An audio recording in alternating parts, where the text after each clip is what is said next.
Bon, c'est à mon tour de lancer l'alerte. Mon nom est Bernard Lachance. Je viens de me faire couper à tout jamais, censurer mon Facebook.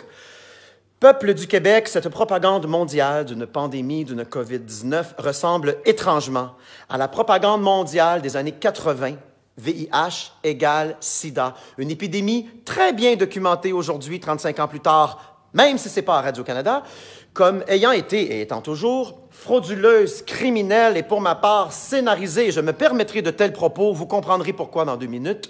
Scénarisée par les mêmes acteurs et les mêmes institutions de la mascarade actuelle du coronavirus qui aujourd'hui brime nos vies, mais surtout nos libertés, que nous léguons encore une fois en échange d'une supposée sécurité contre la mort. Cette fois-ci, il serait bien de se souvenir, peuple de la Terre, que le meilleur instrument pour nous manipuler, nous, la masse, sera toujours la peur et que la plus grande peur, c'est la mort. Pourquoi je vous dis ça? Eh bien, je suis moi-même VIH positif. Le dimanche 3 mai 2020 prochain, cela fera 3 ans que j'ai arrêté mes pilules VIH. Oui, c'est moi, le chanteur qui avait passé à l'émission de Oprah Winfrey. Et vous avez vu beaucoup pleurer parce que je réalisais mon rêve de chanter au Chicago Theatre que j'avais rempli moi-même en vendant les billets un à un dans la rue, comme les médias du monde entier vous l'avaient rapporté. Eh bien, sachez que je pleurais surtout parce que je venais de recevoir ce diagnostic mortel. Et sachez que je n'ai jamais vendu aucun billet dans la rue. Il est excessivement facile de mentir au peuple à travers nos journalistes qui ne vérifient rien et nos médias qui ne sont que des agents de propagande. Je vous dis ça aujourd'hui, moi j'ai quitté le show business il y a 10 ans et je n'y reviendrai jamais et je n'ai plus rien à vendre. Je vous parle aujourd'hui pas en tant qu'ancien chanteur, mais en tant que concitoyen qui est effrayé de voir ce qui s'en vient et que les gens ne voient pas ce qui se passe. C'est le nouvel ordre mondial, c'est l'installation du nouvel ordre mondial, malgré ce que vos petits décrypteurs vous ont dit, à tout le monde en parle la semaine passée ou il y a 2 semaines. D'ailleurs, Danny Turcotte, confrère de notre communauté gay à Montréal, j'ai arrêté mes pilules VIH. Pourquoi? Invite mon médecin de famille dimanche prochain. Ça va faire 3 ans jour pour jour que j'ai arrêté mes pilules. Docteur Régent Thomas, voilà ce que j'ai à lui dire. Ceci est une lettre ouverte à mon médecin de famille, le populaire docteur Régent Thomas de la clinique L'Actuelle à Montréal. Régent, à mon dernier rendez-vous, tu m'as demandé pourquoi j'ai arrêté mes traitements VIH il y a 3 ans, printemps 2017. Pilule que j'ai prise pendant 8 ans. Religieusement, à chaque matin, je remerciais même la vie de ne pas avoir attrapé ça dans les années 90, ce sida mortel-là. Au total, ça aura coûté 120 000 $ aux contribuables, parce qu'on ne nous vend pas ça 5 $, ces petites pilules-là. Si on ne les prend pas, on meurt. L'Empire pharmaceutique sait très bien que personne ne va oser rouspéter sur le prix d'un traitement qui évite la mort à des concitoyens. Alors, dans mon cas, c'était 1 250 $ pour 28 jours. Chers payeurs de taxes à l'écoute, faites le calcul, avec près de 70 000 Canadiens VIH positifs, c'est plus d'1 milliard que nous payons à chaque année pour toutes nos vies. Eh bien, plus pour moi, Dr Régent Thomas. Pourquoi? Bien, parce qu'après avoir passé des centaines d'heures à m'informer sur ce que j'appelle maintenant l'imposture du VIH égale SIDA, eh bien, il y a une chose dont je suis absolument persuadé dans ma vie, et ce sans même l'ombre d'un tout petit doute, que tous ces braves scientifiques appartenant à l'élite de l'élite, ces journalistes, documentaristes, tous ces lanceurs d'alerte qui ont été censurés d'une main de maître, et ce depuis 35 ans, sont pour moi clairement ceux qui ont tenté de nous crier la vérité. Qu'en 1981, la racine de ce qu'on a appelé GRID, et qui est devenu tout de suite SIDA, les 41 tout premiers cas d'homosexuels malades signalés au CDC, qui avaient complètement détruit leur système immunitaire, eh bien, l'avaient détruit par intoxication aux drogues et absolument pas par infection transmise sexuellement avec leur virus qui vient du singe, jamais isolé, avec lequel tu peux t'infecter mais mourir 20 ans plus tard. Montre-moi là mon VIH directement de mon sang au microscope électronique, pas l'artefact de laboratoire. D'ailleurs, ces 41 gays-là qui s'étaient soi-disant infectés entre eux ne se connaissaient même pas tous. Mais parce qu'ils avaient tous comme point en commun, jeunes gays qui en baissent 12 par semaine, ben, les recherches se sont tout de suite dirigées vers l'hypothèse d'une maladie virale transmise sexuellement. C'était logique. Mais coup de théâtre, à la grande déception de l'empire politico-pharmaceutique, qui étaient donc heureux d'avoir enfin trouvé une nouvelle infection pour coller sur un plan de dépopulation de l'Afrique, et c'est pourquoi qu'on a menti sur l'origine du VIH en Afrique. Eh bien, coup de théâtre, il y avait un autre dénominateur commun qui unissait ces 41 immunodéprimés. Régent, c'était 41 gars de club complètement intoxiqués aux drogues qui s'étaient défoncés pendant des années dans les bars gays des grandes villes des États-Unis, exactement où les premiers cas de sida ont été signalés. New York, LA, San Francisco. Le toxique était au rendez-vous. Cocaïne, héroïne, LSD dans ce temps-là, leur antibiotique pour leur gonorrhée, leur chlamydia, leur syphilis, qui avalait probablement avec un shooter d'alcool entre deux baises. Mais la première drogue en haut de leur liste, c'était le nitrite d'amyle. Et ceci a été démontré, même si censuré, que les plaques rouges du sarcome de Kaposi, première maladie emblématique de cette épidémie de HIV, qui était en fait une épidémie de mensonges, les poppers, l'inhalation, la racine de grid qui est devenue sida, c'est l'inhalation excessive pendant des heures sur les pistes de danse de la drogue des gays. C'est pourquoi c'était des gays, les poppers. C'est pour ça qu'il n'y avait pas de sarcome de Kaposi chez les autres groupes, pas autant du moins. Comme par hasard, quand on s'est aperçu de ça l'année d'après, la question « Consommez-vous des poppers ?» a été retirée des questionnaires des cliniques VIH de New York. Et comme par hasard, le CDC a publié une étude qui démontrait comment les poppers étaient inoffensifs.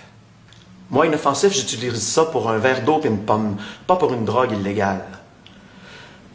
L'hypothèse de l'infection devait l'emporter. Et on l'a donc imposé. Comment? Avec une grande annonce politique, hein? Parce que nos médecins et nos scientifiques, c'est également des citoyens. Et plus la nouvelle est grosse, plus c'est impossible qu'elle soit fausse, plus tout a été vérifié. C'est le gouvernement.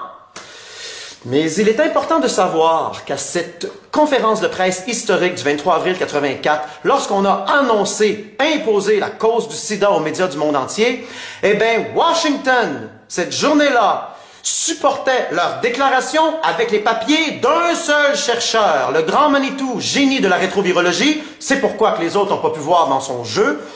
Le corrompu Dr Robert Gallo, reconnu, accusé plus tard d'inconduite scientifique, comme nous l'avait mis sur le front page, en tout petit, le New York Times, du 31 décembre 92. Drôle de date pour une nouvelle si importante.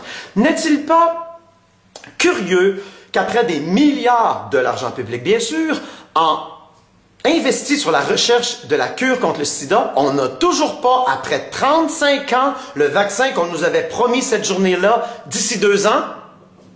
Ce qu'on avait eu d'ici 2 ans, c'est en 86, c'est Robert Gallo qui a rétracté ses photographies microscopiques du VIH, utilisées pour la conférence de presse cette journée-là, qui n'a pas remplacé depuis. N'est-il pas curieux, écoutez celle-là, qu'après 35 ans, cette maladie soi-disant infectieuse, pandémique, qui devait tuer tout le monde, est restée, après 35 ans, dans les groupes initiaux? Encore aujourd'hui, c'est-tu pas de la pseudo-science, ça? C'est comme si la COVID-19 aujourd'hui s'attaquait aux hommes gays blancs d'Amérique et aux hétéros noirs d'Afrique. Come on!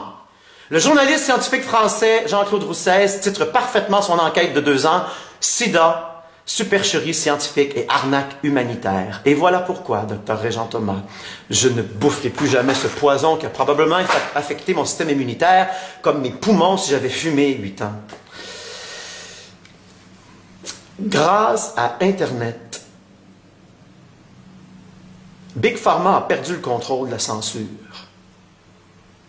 L'empire pharmaceutique a menti à ses petits soldats médecins en bas de la pyramide. Il n'y en avait pas d'armes de destruction massive VIH. Ils se sont juste pas fait pogner eux autres, puis là, ça fait trop longtemps, 35 ans, c'est trop gros pour être vrai.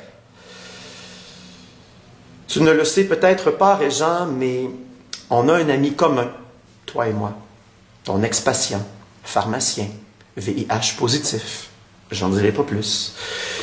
Il serait très heureux d'être assis à côté de moi aujourd'hui pour exposer ce crime contre l'humanité qui s'appellera un jour de la période 86 à 96 de l'AZT, le premier médicament, le génocide gay. Ce crime contre l'humanité, il serait heureux de l'exposer lui aussi et de sortir sa rage. Vous comprendrez que je parle de ça avec émotion parce qu'on m'a violé psychologiquement en me disant que j'allais mourir, ce qui est un coup de masse, et physiquement avec ce poison.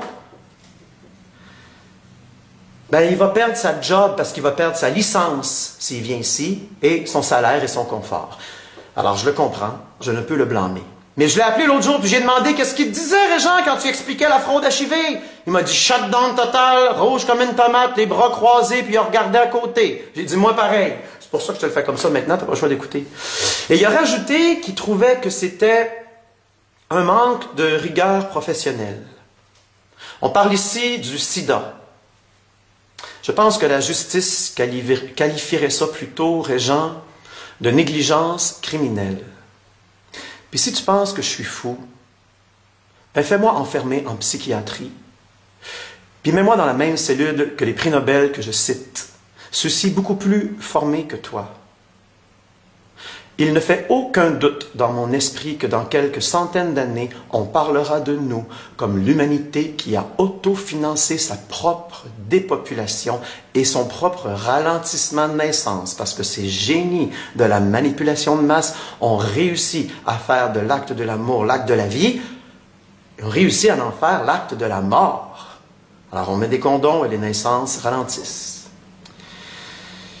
J'ai fait un site internet juste pour toi, Régent, sidacensure.com, où tu pourras voir comment on a triché sur l'isolation du virus à l'Institut Pasteur, comment on a triché sur son rôle comme cause du sida instauré par Robert Gallo, comment on a triché donc sur les tests qui flashent positifs pour 70 raisons répertoriées absolument non spécifiques au HIV, comme c'est écrit dans la notice en petit.